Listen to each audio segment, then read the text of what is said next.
ایک مرتبہ اور درود پڑھ دیجیے محمد وآل محمد اللہم صلی علی محمد وآل محمد وعجل فرج اعوذ باللہ من الشیطان اللعین الرجیم بسم اللہ الرحمن الرحیم الحمد للہ الذی لا یبلغ مدحتہ القائلون ولا يحصي نعمه العدون ولا يؤدي حقه المجتهدون الذي لا يدركه بعد الهمم ولا يناله غوص الفتن الذي ليس لصفته حد محدود ولا نعت موجود ولا وقت معدود ولا أجل ممدود والصلاة والسلام والتحية والإكرام على حبيب الله وحبيبنا نبي الله ونبينا سيدنا ومولانا أبي القاسم محمد اللهم صل على محمد وعلى محمد والصلاة والسلام على أهل بيته الطيبين الطاهرين المعصومين المظلومين المنتجبين المنتخبين المنيبين الهادين المهديين سيما بقية الله في الأرضين اللهم صل على محمد وعلى واللعنة الدائمة على أعدائهم أجمعين أما بعد فقد قال الله تبارك وتعالى في قرآن الحكيم بسم الله الرحمن الرحيم ألف لام ميم ذلك الكتاب لا ريب فيه هدى للمتقين الذين يؤمنون بالغيب ويقيمون الصلاة ومما رزقناهم ينفقون والذين يؤمنون بما أنزل إليك وما أنزل من قبلك وبالآخرة هم يوقنون درود پر محمد وعلى محمد. روزے شہادت امام محمد باقر العلوم علیہ الصلاۃ والسلام اللہم صلی علی محمد وعلی محمد وعجل. کمسن ترین معصوم راوی واقع عاشورہ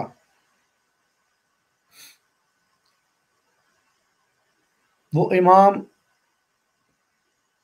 کہ جن کے لیے قبل از ولادت پیغمبر اکرم محمد مصطفیٰ صلی اللہ علیہ وآلہ وسلم نے اللہم صلی علی محمد جابر بن عبداللہ الانصاری کو پیغام دیا، اے جابر تم میرے ایک فرزند سے ملاقات کرو گے، میرے ایک پوتے سے ملاقات کرو گے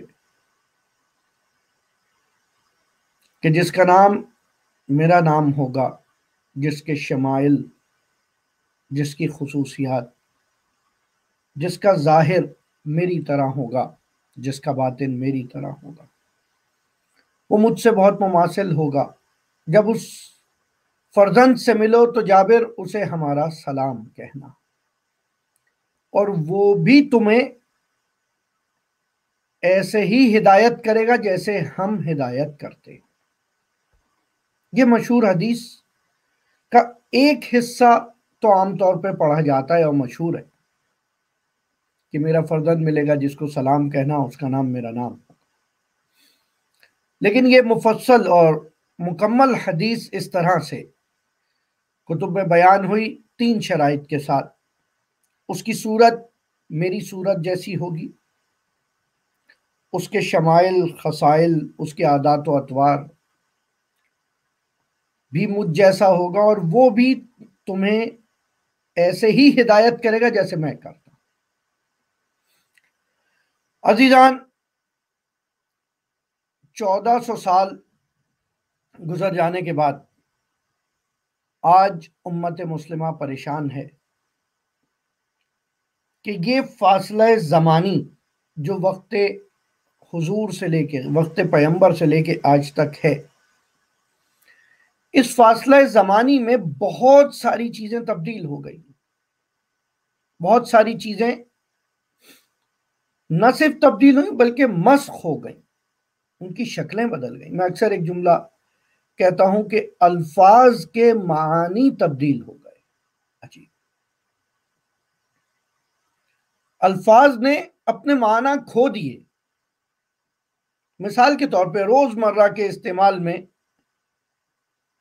آج کل آنے والا جملہ، اگر کوئی دوست آپ کا انشاءاللہ کہہ دے تو انشاءاللہ کا مطلب یہ سمجھا جانے لگا کہ یقیناً یہ کام نہیں ہوگا۔ بہت ساری چیزیں ہم اس وقت جو دیکھ رہے ہیں وہ اس معنی میں نہیں تھی۔ بالکل اسی طرح شیعہ امام جعفر صادق علیہ السلام، اللہم صلی علی محمد وعلی محمد، یہ بھی ان اصطلاحات میں سے ہے کہ جس کے آج مصادیق اتنے متنوع ہو گئے، اتنے مختلف ہو گئے کہ ایسا لگتا ہے کہ جیسے یہ کوئی سبجیکٹو موضوع بن گیا۔ یعنی کہیں پر رنگ شیعہ بہت کم ہو اس کو بھی شیعہ کہا جائے، کہیں رنگ شیعت بہت زیادہ ہو اس کو بھی شیعہ کہا جائے۔ شیعہ یعنی پیروکار، شیعہ یعنی پیچھے چلنے والا، فالو کرنے والا۔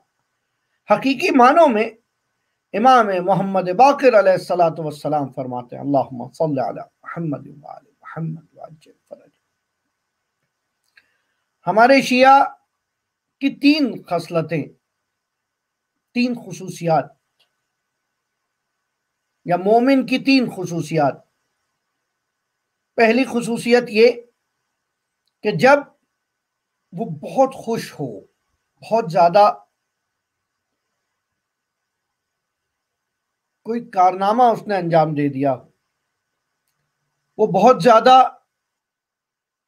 خوشی منا رہا ہو، تو خوشی کا موقع اس کو باطل کی حدوں میں نہ لے جائے۔ غور فرمائیے گا، پہلی خصوصیت، خوشی مناتے ہوئے باطل تک نہ پہنچ جائے۔ غصہ کرتے ہوئے جب بہت غصے میں ہو تو حق سے فارغ نہ ہو جائے، حق سے خارج نہ ہو جائے۔ اور تیسری خاصیت کہ جب اس کے ہاتھ میں کچھ اختیار آ جائے کسی بھی حوالے سے، جب اس کے ہاتھ میں کوئی اختیار آ جائے تو ہرگز دوسروں کی حق تلفی نہ فرمائے۔ اب ہو سکتا ہے آپ کہیں کہ ہمارے پاس تو کوئی اختیار ہی نہیں ہے، لیکن ایسا نہیں ہے۔ اختیار یعنی جو آپ کا اختیار ہے، جو آپ کا دائرہ کار ہے۔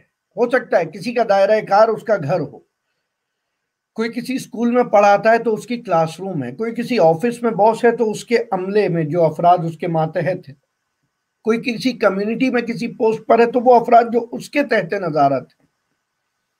ہر وہ شخص جو کسی مجموعے میں، کسی فریم میں حکم روا ہو، حکم جس کا تسلیم کیا جائے، وہ صاحب اختیار ہے اس جگہ کا۔ 3 چیزیں امام نے یہ بیان فرمائی۔ اب جو ان 3 چیزوں میں مکمل ہوگا صرف وہ حقیقی معنوں میں شیعہ کہلا سکتا ہے، اس کے علاوہ کسی کو شیعہ کہلانے کا حق نہیں ہے۔ اور کمال ہے، 3 ایسے مرحلے امام نے بیان کیے، 3 ایسی کنڈیشنز بیان کی جو صبح سے شام تک مسلسل ہمارے سامنے آتی رہتی ہیں۔ کبھی خوش ہوتے ہیں، کبھی غصہ آتا ہے اور اختیار مل جاتا ہے۔ اور یقین کیجئے اختیار سے مراد ہرگز حکومت نہیں ہے، صرف اور صرف اختیار سے مراد کوئی کسی بڑے گروہ کی لیڈرشپ نہیں ہے۔ اختیار آپ کے اپنے بدن پہ اختیار آپ کا اپنے اس ہاتھ میں موجود اس گیجٹ پہ، موبائل پہ اختیار، یہ آپ کا اختیار میں ہے۔ اس کا استعمال صحیح ہو، اس کا استعمال ایسا نہ ہو جائے کہ کسی کی حق تلفی ہو جائے۔ ایسے ہی ایک پوسٹ دیکھی جائے اور اسے شیئر کر دیا جائے، ایسے ہی ایک پوسٹ دیکھی جائے، حق ناحق باطل سچ جھوٹ نہیں پتا، اس پہ کمنٹ کر دیا جائے، اس کو پھیلایا جائے۔ نشر فساد خود ایک فساد ہے، یاد رکھیے گا۔ امام نے یہ 3 خصوصیات جب بیان کی تو آپ کو حیرت ہوگی۔ اس سے پہلے کربلا وہ ٹرننگ پوائنٹ ہے سیرہ معصومین میں۔ کربلا وہ موقع ہے جہاں پر خانوادہ رسول سے دور ہوئے لوگ واپس پلٹ کر آ گئے۔ مقام رجعت ہے کربلا، یہ جملہ یاد رکھیے گا۔ کربلا کی ایک سب سے بڑی کامیابی یہ ہے کہ وہ افراد جو قرآن اور حقیقی سنت رسول کو ترک کر چکے تھے وہ واپس پلٹ کر آئے۔ مجتہدین اور فقہا کہتے ہیں کہ ہم امام حسین علیہ السلام سے جب جا کر تفسیر میں احادیث کی کتابوں میں دیکھتے ہیں تو ہم کو فقہی روایات نہیں نظر آتی۔ غور کیا ہے کبھی آپ نے؟ گنتی کی چند روایتیں ہیں امام حسین سے فقہ کے معاملے میں، کبھی غور کیا ایسا کیوں ہوا؟ امام ہے، امام امت ہے، ہدایت کے لیے ہے۔ پیغمبر فرما رہے میرا فرزند جو محمد نام کا ہوگا، میرا ہم نام ہوگا، وہ تمہاری ہدایت کرے گا، جابر بن عبداللہ انصاری کو۔ تو آپ کو لگتا ہے درمیان میں ان اماموں نے ہدایت کے اندر فقہی مسائل بیان نہیں کیے؟ غور فرمائیے آخر کیا وجہ ہے؟ جب ہم تاریخ کا اس طرح سے مطالعہ کریں تو پتہ چلتا ہے کہ لوگ اہل بیت کے قریب تو تھے اس وقت میں، لیکن تبرک کے طور پر، خاص توجہ چاہتا ہوں، تبرک کے طور پر کہ امام کے ساتھ ہیں، اس لیے کہ ہم نے سنا ہے رسول نے کہا ان الحسن والحسین سیدا شباب اہل الجنہ، کہ حسن و حسین جوانان جنت کے سردار ہیں۔ ہم ان کے ساتھ رہیں گے تو جنت تک ہم ان کے ساتھ رہیں گے، یہ یہاں ہمارے سردار ہیں، جنت میں بھی سردار رہیں گے۔ لیکن عملی معاملات میں، فقہی معاملات میں امام کو وہ محل، وہ مقام، وہ اہمیت نہیں دے رہے جو دی جانی چاہیے۔ تبرک کر رہے ہیں امام سے، توسل کر رہے ہیں امام سے، ضرورت میں یاد کر رہے ہیں امام کو، تعریف کر رہے ہیں امام کی، لیکن اس کے باوجود مسائل زندگی اور مسائل ہدایت اور مسائل فقہی نہیں پوچھ رہے۔ کہیں ہمارا شمار بھی انہی لوگوں میں سے تو نہیں ہے؟ لمحہ فکریہ ہے، ہم کہاں جا رہے ہیں؟ کیا در حسین پہ صرف تبرک کے لیے، صرف برکت حاصل کرنے کے لیے؟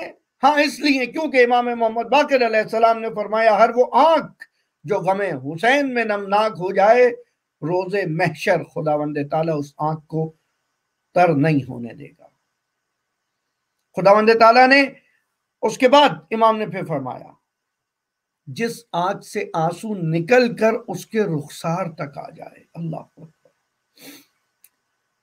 اس کے لیے جنت میں وہ مقام خدا نے رکھا ہوا ہے جو کسی اور کے لیے نہیں ہے، اور وہ روز و شب وہیں پر رہے گے۔ میں روایت پڑھوں آپ کے سامنے، درود پڑھیے ایک مرتبہ محمد اللہم صلی علی محمد وعلی محمد۔ خصال شیخ صدوق میں روایت ہے، امام محمد باقر علیہ السلام فرماتے ہیں کل عین یوم القیامہ باکی ہوں، ہر آنکھ روز قیامت رو رہی ہوگی، وَكُلُّ عَيْنٍ يَوْمَ الْقِيَامَةِ سَاهِرَةٌ، اور ہر آنکھ روز قیامت پریشان ہوگی، مگر